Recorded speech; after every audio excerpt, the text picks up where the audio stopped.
Hello, Jessica. This is Roy's mother. Do you have a moment to talk?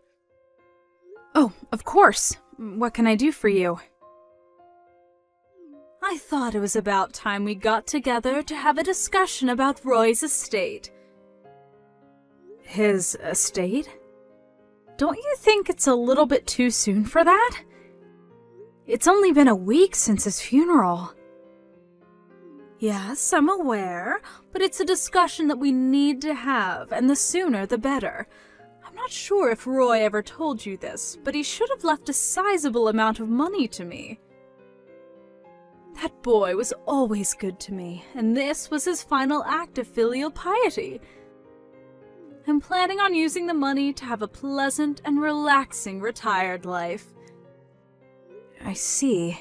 So you were planning on your son's inheritance to finance your retirement.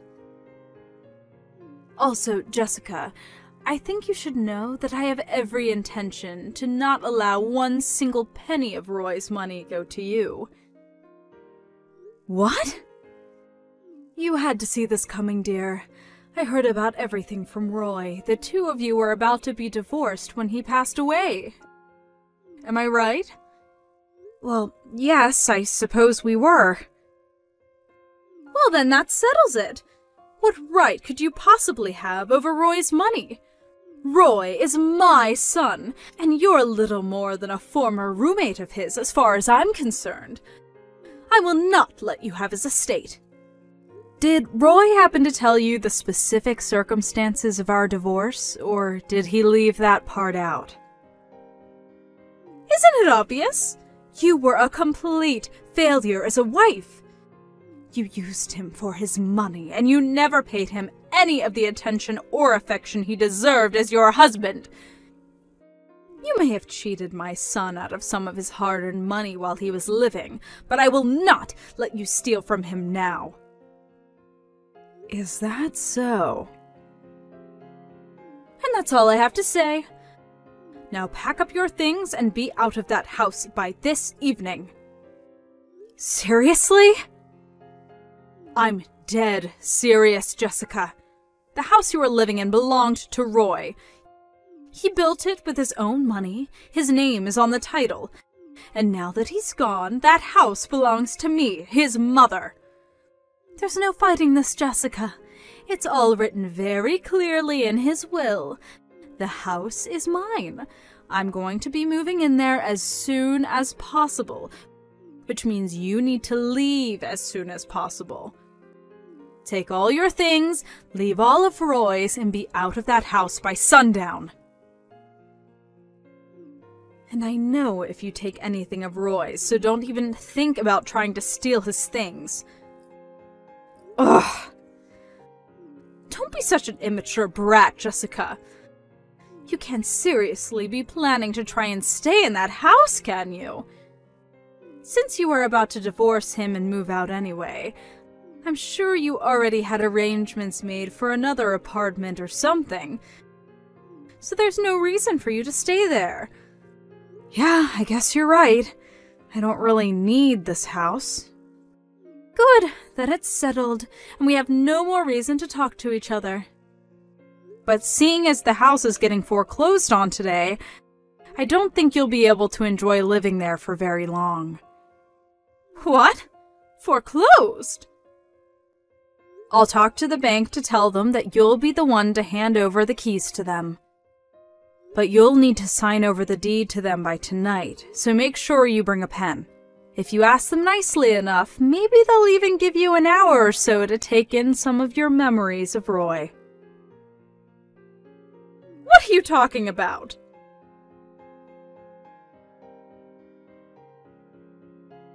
Hi there, Jessica.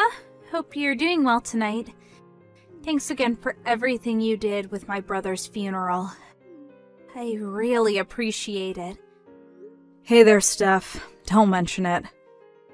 By the way, did you get over the fever you caught after the funeral was over? How are you feeling? Oh, that? Nah, I'm totally fine right now. I've been over that for days. I bet I just overexerted myself. I was already burning the candle at both ends with my work lately, and then in the middle of that I had to deal with my brother's funeral. Wow, it must have been a really hard time for you then. I'm glad you're doing better anyway. It wasn't too bad. I bet it was way harder on you than me. I know that a lot happened between you and my brother, but I want you to know how grateful I am that you gave him a proper funeral, even after all of that. It's no problem at all, Steph. And by the way, my main purpose for messaging you right now is because I heard that my mom has been pestering you with texts lately about my brother's estate. Is that true? Yeah, kinda. Is she actually still living in that house right now? Yes. Yes, she is. Unbelievable. I don't know what she's thinking. It's like she's completely oblivious to everything that's happened over the last few years and her part in it. My dad says it's like talking to a brick wall trying to talk sense into her these days. Oh boy, I wish there was a way I could help. Well, that's actually the second thing I wanted to talk to you about. I know this is sudden, but are you free at the moment? If possible, I'd like to meet with you in person. There's a number of things I'd like to talk to you about, including what to do next about my mom. Yeah, I'm totally free tonight. I'm staying at the hotel that's right next to the bus station downtown. If I recall correctly, your house isn't too far away from here, right? We could either meet at your house or my hotel's lobby, whichever is best for you. I'll go ahead and head over to your hotel. I remember where it is. Thanks. See you then.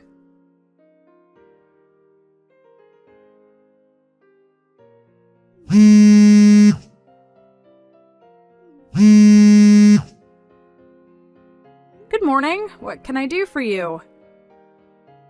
Don't give me good morning. Some people from a real estate agency just came by and said if I don't leave the house soon, they're going to call the police and have me arrested for trespassing. According to them, the house is actually in your name. That's the first I've ever heard of that. Why didn't you tell me? You already sold it to them? You owe me an explanation. Wait, you really didn't know about all that? I guess maybe Roy was planning to tell you about everything once it had been finalized, but it seems like he could have at least told you the bare minimum. Hurry up and explain what you did. Just make sure you're aware that Roy and I were planning to get a divorce when he died, right? Yes, and what of it? What does that have to do with you stealing my house and selling it without my permission? I'm getting there, calm down. Next, were you aware that the reason we were getting divorced was because Roy was cheating on me? He was? Ah, so you didn't know. Well, he was cheating on me, so I sued him both for the damages related to the affairs as well as for a divorce. Roy was lavishing his mistress with gifts, designer handbags, shoes, vacations, you name it. And in just the span of a year, our total savings declined from around $100,000 to just $1,000. He spent that much in a single year? Now, one major problem for Roy was that the money he spent came out of our joint savings account. So he had spent tens of thousands of dollars of savings that were also mine without my permission on his illicit affair. Ordinarily, in this sort of situation, I'd have the legal right to demand he return every single penny of that money to me. But I was also fully aware that he had no means with which to repay it, and I was eager to not have any interactions with him anymore after the divorce. So, our lawyers talked it over, and in the end the compromise we decided on was this. I would agree not to sue Roy, to have him return the money he spent on his mistress, and in return I would receive the house, as well as all the furniture and appliances in the house. It was at that point that he transferred the deed over to me, and I sold the entire thing to a real estate company the very next day. How could you do such a thing? The real estate company was actually super understanding about everything, and they agreed to let me stay in the house until Roy's funeral was over. You sold my son's house! I can't believe you! That was the only thing I had to remember him by. Hey, don't blame me. Blame your son for being a cheater. None of this would have happened if you would have kept his pants on. If only he had not slept with that woman, we wouldn't be getting divorced, and he wouldn't have exhausted all of our savings on her. So, yeah. I don't see how I did anything wrong in all of this. It's all Roy and his mistress's fault. Yes, you're right. It's all his mistress's fault, that vile woman. If she hadn't seduced my poor, innocent Roy, then none of this would have ever happened. Who is that vile harpy? Tell me her name. You must know who she is, don't you? I'll go find her and give her a piece of my mind for the terrible fate she brought upon my poor Roy. I don't think you need me to tell you her name. You already know her. She's one of your friends. What? What are you talking about? It was Nancy Johnson. No, not Nancy. How long ago was it? Maybe 2 years ago or so? You were going at me in your usual way, telling me I'm worthless and that Roy deserves better than me, when you said, I know, I'll just have to find him a woman better than you. Sometime after that, you brought the darling Nancy Johnson, the daughter of one of your friends, over for dinner. And within just a few days of that dinner, the two of them began their nearly 2-year-long affair. That can't be true! Oh, and one more thing. You seem to be under the wrong impression about Roy's will. More specifically, you're under the impression that he had a will at all. He didn't. And since he had no will, by default his estate is passed on to his legal heir. I know that. Everyone knows that. That's exactly what I'm saying. As his mother, I'm his next of kin, and so I'm the one who gets his estate. I hate to be the bearer of bad news, but since we were still married at the time of Roy's death, I was still his legal wife, and thus I am his next of kin, not you. What? And I mean, besides, even if you were to inherit his estate, how much do you think it could really be worth? He didn't just waste our joint savings account on his mistress. He even blew through the savings he had from when he was single. So I don't know what you were expecting, but at this point he doesn't have much of an estate at all. Oh no. When going through his stuff the other day, I looked up his bank accounts, and none of them had more than a few dollars in it. I don't believe you. You're lying! Well, if you want some proof, I can give you all his bank cards and passwords, and you can check them all out for yourself. And if you're still intent on trying to claim that for yourselves, you're more than welcome to have your lawyer contact mine and discuss the issue. What do you say? Enough of this already. I get it. Oh, well that's good. Be sure to have all your things moved out of the house by sundown tonight. Tonight? You can't do this to me, Jessica.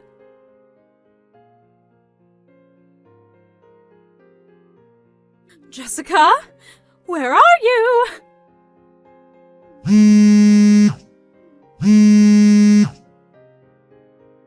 I just stopped by your parents' house, but they weren't living there anymore. When did they move? Where are you? My parents' house? They haven't been living at that house for over a year now. In any case, why are you at my parents' old house? I'm looking for you, of course. Me? Why would you be looking for me at my parents' old house? It's way too far away from my job. I'd have like an hour-long commute every day.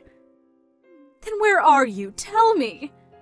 I don't see any legitimate reason for you to need to know where I am right now. If you need anything from me, you can ask my lawyer. Just tell me where you are this instant! I mean it! If you must know, I'm staying with a friend for a while. What friend? Give me the address of the house, Jessica. That's an order. Not a chance. Why would I? You and I are nothing anymore. I'm not your daughter-in-law. You're not my mother-in-law. Nonsense. Of course you're still my daughter-in-law. Even if Roy has passed away, nothing changes the fact that you were married into this family, Jessica. I'm still your daughter-in-law, whether you like it or not. And as my daughter-in-law, it is your duty to provide me with the financial support. Where did you hear that from? Some weird Facebook group or something? No, I no longer have any duty, morally or legally, to provide you with any support of any kind. You're not getting anything out of me. Don't run away from your responsibilities to me. Were you listening just now? The moment that Roy died, our legal marriage was dissolved, so I no longer have any legal connections to you whatsoever. Is that clear? I'm not your daughter-in-law anymore, and even if I was, I still would do everything in my power to not have to provide you with any support. You're terrible! I don't deserve to be treated this way. After everything you've done to me over the years, you deserve way worse from me than this. You're lucky I didn't sue you for emotional abuse. So no, I'm not going to give you the address for my friend's house, who is even less of a connection to you than me. Now just leave me alone. I never want to speak to you again for the rest of my life. You can't abandon me. What am I supposed to do now? Oh, right. Your husband divorced you the other day, didn't he? How do you know that? I heard the whole thing from Steph. It was quite the story. I didn't even know about this at the time, but the night that Roy got into that car accident, he was on his way to see his mistress, Nancy, wasn't he? Your ex-husband found out about that. And he also found out that you were the one introducing the two of them. Boy, was he shocked to hear that. And the straw that broke the camel's back was when I let the two of them know that you introduced them in hopes that Roy would leave me and get married to her. Once he heard that, he couldn't take it anymore and filed for divorce the very same day. He kicked you out of the house. And when you tried crawling to Steph for help, she cut you out too. Aren't you in a predicament? But there was no way I could have predicted things would turn out like this. I'll give you that much. I wouldn't have seen it coming either if I was in your shoes.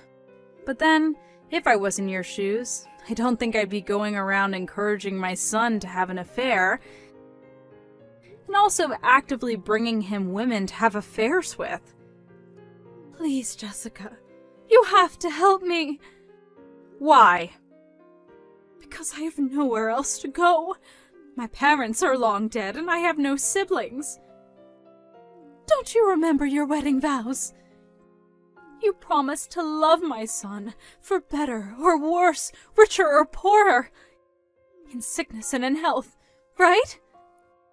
Who cares about legal connections? You're my daughter-in-law. We're eternally bound through your marriage to Roy.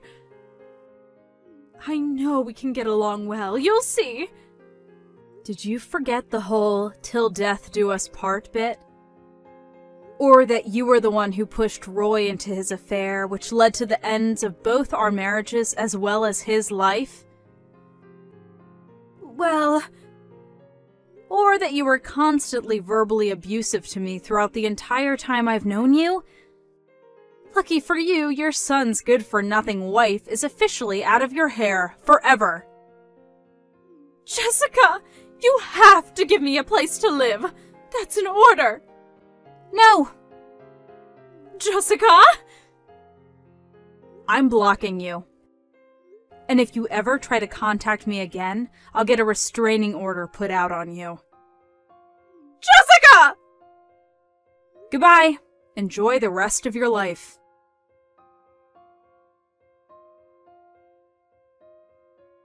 After that, who do you suppose my ex-mother-in-law went to for help? None other than Nancy Johnson, the woman she pushed into my husband's arms. Personally, I've gotten over her affair with Roy, partially because of the passing of time and partially because I'd already received a massive judgment against her for the affair. But it seems as though my ex-mother-in-law wasn't quite over it. She stormed in the house and screamed at her, saying, "If you hadn't made my Roy spend so much money on you, he would have had some left over for me." And then she started breaking every breakable object in sight. It's honestly kind of impressive how well she avoids placing even the smallest amount of blame for the situation on Roy, but I digress. In the end, Nancy ended up suing her and winning a hefty judgment for the damage done to her house. So, now my ex-mother-in-law is stuck with being a 70-year-old divorcee, working whatever odd jobs she's physically capable of in order to pay it off. Part of me feels bad for her, but that's a very, very small part of me. Most of me just feels like she got what was coming for her. Karma always wins in the end. Oh well, none of that is any concern of mine anymore. Now I can finally get back to enjoying a nice, peaceful life with my fiancé. We're getting married next month.